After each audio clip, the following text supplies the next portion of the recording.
নমস্কার।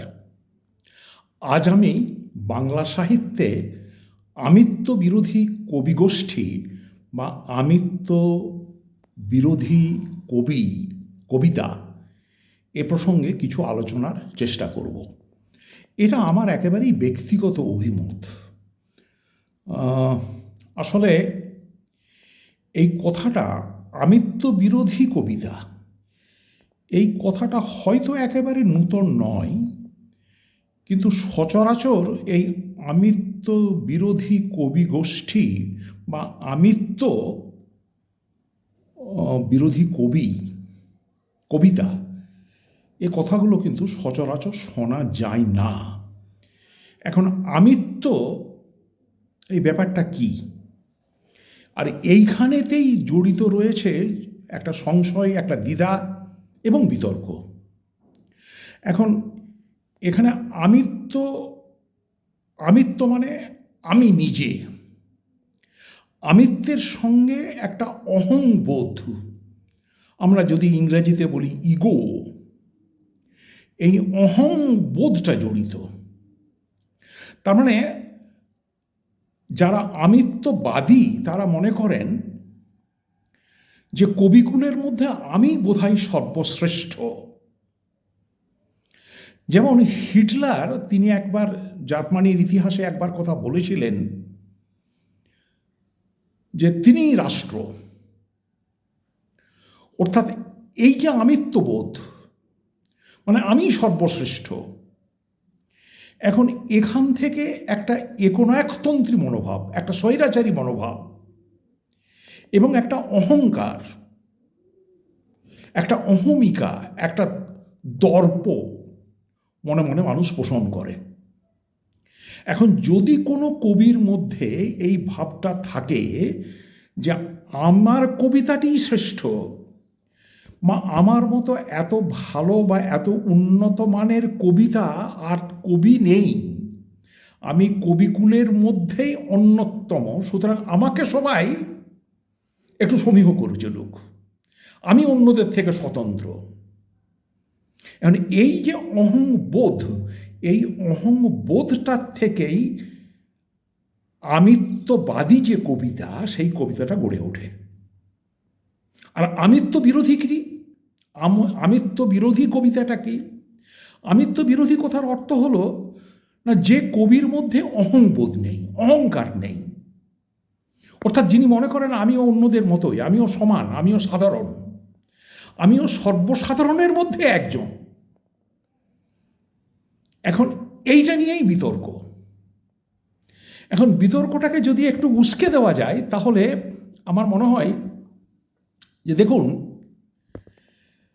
এখন কবিদের যখন সম্মেলন হয় বা লেখকদের যখন সম্মেলন হয়, তখন মঞ্চে দেখবেন কিন্তু সব কবিকে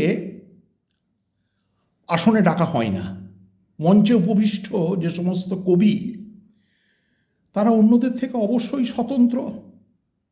হয়তো তাদের মধ্যে কেউ কেউ সম্মানীয় বিশিষ্ট ব্যক্তি, কিন্তু কবির বিচারে, কবিতার বিচারে তার মধ্যে কি সত্যি শ্রেষ্ঠত্বতা রয়েছে?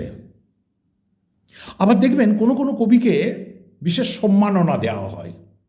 এখন যখন কোনো কবিকে মঞ্চে ডাকা হচ্ছে অন্য কবিদের মধ্য থেকে, কিংবা কোনো বিশেষ কবিকে কোনো বিশেষ সম্মাননা প্রদর্শন করা হচ্ছে, তখন তার মধ্যে খুব স্বাভাবিকভাবেই আমি যে অন্যদের থেকে স্বতন্ত্র, এই যে অহংবোধ, এটা জন্ম নেওয়াটাই স্বাভাবিক, এর মধ্যে অস্বাভাবিকতা কিছু নেই। এবং তার মধ্যে যে অহংবোধটা গড়ে উঠছে, তার পেছনে একটা অন্য সাইকোলজি কাজ করে। সেই অহংবোধটা তিনি বললেই কি তার মধ্যে তিনি সর্বশ্রেষ্ঠ? তা তো নয়। তাকে মঞ্চে উপবিষ্ট হওয়ার জন্য কর্মকর্তারা তাকে ডেকেছেন, কোনো বিশেষ ব্যক্তিকে সম্মাননা প্রদর্শন করার জন্য বা প্রদান করার জন্য তাকে আহ্বান করা হয়েছে। সুতরাং অন্যদের দ্বারা স্বীকৃতি, মানে অন্যরা বা পরে যদি অন্যরা যদি কাউকে শ্রেষ্ঠ বলে, তবেই তিনি শ্রেষ্ঠ। তার মানে অন্য কবিদের থেকে তাকে পৃথক করে দেওয়া হয় এবং পৃথক হতে হতে হতে হতে তার মধ্যে সাইকোলজিক্যালি এমন একটা বোধ তৈরি হয় যে আমি অন্যদের থেকে সত্যিই শ্রেষ্ঠ, এবং সেইখান থেকেই খুব সম্ভবত আমিত্ববোধ, অহংবোধ, এই যে ইগোইজম, এই ইগোইজমটা গড়ে ওঠে। এখন দেখবেন আমাদের বাংলা সাহিত্যের ইতিহাসের দিকে যদি তাকানো যায়, সেখানে দেখবেন যে কবিতা বা লেখার, সাহিত্যের, উপন্যাসের, কবিতার যে বিষয়বস্তু, সেখানে বারে বারে কিন্তু আমি কেন্দ্রিক, আত্মকেন্দ্রিক ভাবনাটা ঘুরে ফিরে এসেছে। কারণ দেখবেন কবি যখন কবিতা লেখে তখন তো কবি যিনি তার ব্যক্তিগত যে অনুভূতি, তার ব্যক্তিগত যে আবেগ, তার প্রেম, তার ভালোবাসা, তার ক্রোধ, তার অভিমান, এটা কিন্তু তার কবিতায় স্থান পাবে, এটাই খুব স্বাভাবিক। এখন দেখবেন ধরুন আমাদের বাংলা সাহিত্যের ইতিহাসে আমরা যদি বৈষ্ণব পদাবলী দেখি, দেখবেন বৈষ্ণব পদাবলীর যারা পদাবলী রচয়িতা, তারা কিন্তু সেখানে গোটা বেশিরভাগ বৈষ্ণব পদাবলীর বিষয়বস্তু হচ্ছে কৃষ্ণ এবং রাধিকা কেন্দ্রিক, সেখানে ব্যক্তিকেন্দ্রিক, সেখানে প্রেম, সেখানে ভালোবাসা, এবং সেই প্রেম, ব্যক্তিকেন্দ্রিক প্রেম ভালোবাসা পরবর্তীকালে ভক্তিমার্গের একটা সার্বজনীন রূপ লাভ করেছে। তার মানে ব্যক্তিকেন্দ্রিকতার থেকে সমষ্টি কেন্দ্রিকতা তার উত্তরণ ঘটছে। আবার ধরুন আমি যদি রবীন্দ্রনাথের শেষের কবিতার কথা বলি, তো শেষের কবিতাটা সত্যিই কি এটা প্রেমের উপন্যাস, প্রেমের গল্প? নিঃসন্দেহেই একটি প্রেমের গল্প। তাহলে এখানেও তো এক ধরনের সেই আমিত্ব। কিংবা কোনো কবি যদি বলেন, মরিতে চাহি না আমি সুন্দর ভুবনে, মানবের মাঝে আমি বাঁচিবারে চাই, তো এখানেও তো সেই আমিত্ব। কিংবা কবির যে কল্পনা, কিংবা ধরুন নিরুদ্দেশ যাত্রা, কবিগুরু রবীন্দ্রনাথ ঠাকুরের একটি কবিতা, সেখানে তিনি বলছেন, আর কত দূরে তুমি নিয়ে যাবে মোরে হে সুন্দরী। তো এখানে সবটাই তো ব্যক্তিকেন্দ্রিকতা। তার মানে কবির যে কবিতা, সেই কবিতার মধ্যে কি ব্যক্তিকেন্দ্রিকতা বর্জিত কবিতা? না, তা কিন্তু নয়। আবার সেই রবীন্দ্রনাথ তিনি যখন গোরা উপন্যাস লিখছেন কিংবা পথের দাবি লিখছেন, সেখানে গোরাতে বা পথের দাবি উপন্যাসের যে চরিত্রগুলো, সেগুলো কিন্তু আর ব্যক্তিকেন্দ্রিক থাকছে না, সেখানে আমিত্বের বিষয় থাকছে না, সেখানে সমাজ সচেতনতার বিষয় এসে হাজির হয়েছে। তার মানে বাংলা সাহিত্যের ইতিহাসকে যদি আমরা অন্বেষণ করি, তাহলে আমরা দেখব যে আমরা বাংলা সাহিত্যের ইতিহাসে প্রথম লিখিত সাহিত্য যদি চর্যাপদকে ধরে নিই, তাহলে চর্যাপদের যে আখ্যান, সেই আখ্যানে কিন্তু ব্যক্তিকেন্দ্রিকতা যেমন রয়েছে, তার সাথে সমাজের সাধারণ খেটে খাওয়া মানুষের, যারা সমাজের চোখে তারা বিশিষ্ট নয়, তাদের জীবনগাথা, তাদের দিন আনা দিন খাওয়া, তাদের দুঃখ, তাদের জীবনী, সেটা চর্যাপদের কাহিনীতে ফুটে উঠেছে। তার মানে সেখানে আমিত্ব নেই। এবং যেটা মজার বিষয় সেটা হচ্ছে এই সাহিত্য, বাংলা সাহিত্য বা বাংলা কবিতা, এদের যদি ক্রমবিকাশের পর্যায়টার দিকে আমরা তাকাই, তাহলে দেখব যে বেশিরভাগ কবি বা বেশিরভাগ শিল্পী, সাহিত্যিক, তারা তাদের লেখাটা যখন উপস্থাপিত করছেন, সেখানে আমি, আত্মকেন্দ্রিকতা, তার বাইরে কিন্তু তিনি সহজে বেরোতে পারছেন না। এবং বিশেষ করে আমাদের ভারতীয় সমাজে বা ইউরোপীয় সমাজে যতদিন পর্যন্ত সামন্ততান্ত্রিক অর্থনীতি ছিল, এবং তার পরবর্তীকালেতে যখন পর্যন্ত সদ্য যে ধনতান্ত্রিক অর্থনীতির সূচনা ঘটছে, সেই পর্বের যে সমস্ত কবিতা বা লেখা, সেগুলো অধিকাংশই ছিল কিন্তু ব্যক্তিকেন্দ্রিক।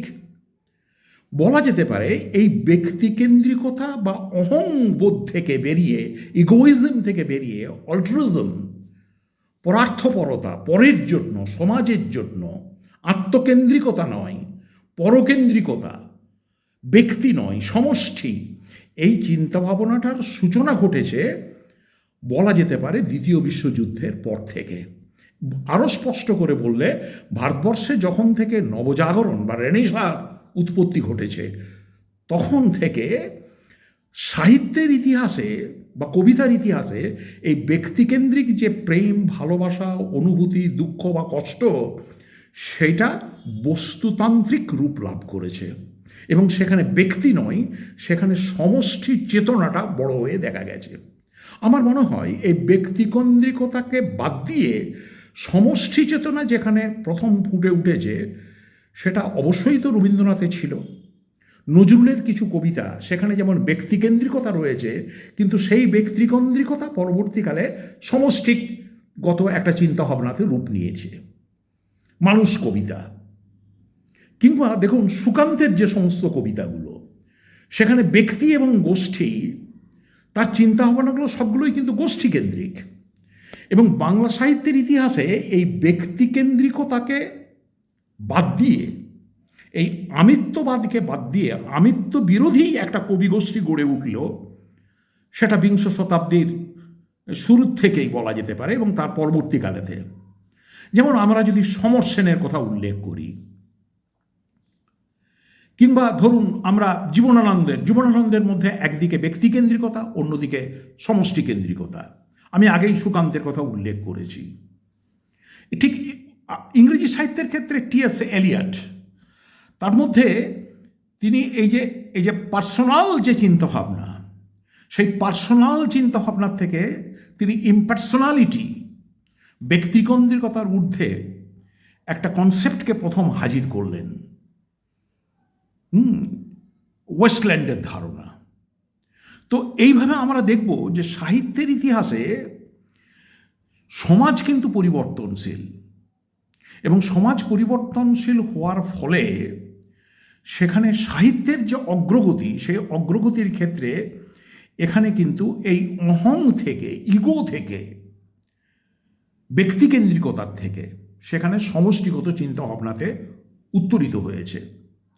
কিন্তু যখনই আমি বলছি যে আমিত্ববাদ বিরোধী কবি, আমার মনে হয় এই আমিত্ববাদ বিরোধী কবি, এই ধারণাটি সম্পূর্ণ আমিত্ববাদ বিরোধী কবি বা কবিগোষ্ঠী বা কবিতা, এই ধারণাটি বোধহয় কিছুটা হলেও, সর্বাংশে না হলেও, এটি একটি ইউটোপিয়ান থিঙ্কিং বা কাল্পনিক একটি ধারণা। বাস্তবে কিন্তু সম্পূর্ণভাবে এই আমিত্ববাদ বিরোধী যে কবি বা কবিতা, এটি সম্ভব নয়।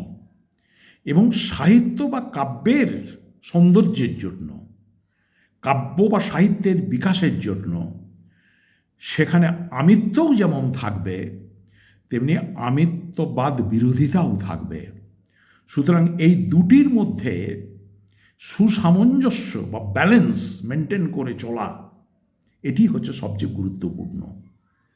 সুতরাং তবে একটা কথা ঠিকই, যে কোনো কবি বা কোনো সাহিত্যিক, কোনো শিল্পী, তার মধ্যে এই অহংবোধ যে আমিই শ্রেষ্ঠ, সুতরাং আমাকে তোমরা অন্যভাবে বিচার করো, আমি সর্বসাধারণের মতো নয়, এটা বোধহয় ঠিক হবে না।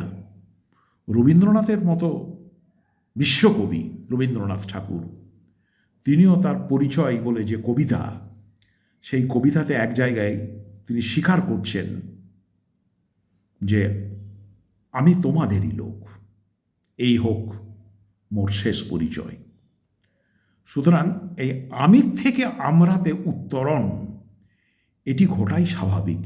কারণ আমিকে যেখানে ব্যক্তি স্বার্থ, ব্যক্তি অনুভূতির বিষয়টা থাকে, সেখানে আমিত্ববাদ বিরোধিতার মধ্যে সমষ্টির কথা থাকে, সমাজের কথা থাকে, দেশভাগের কথা থাকে, সমাজের খেটে খাওয়া মানুষের কথা থাকে, নগরায়নের সমস্যার কথা থাকে, চাকরিহারা বেকার যুবক যুবতী, তাদের কথা থাকে।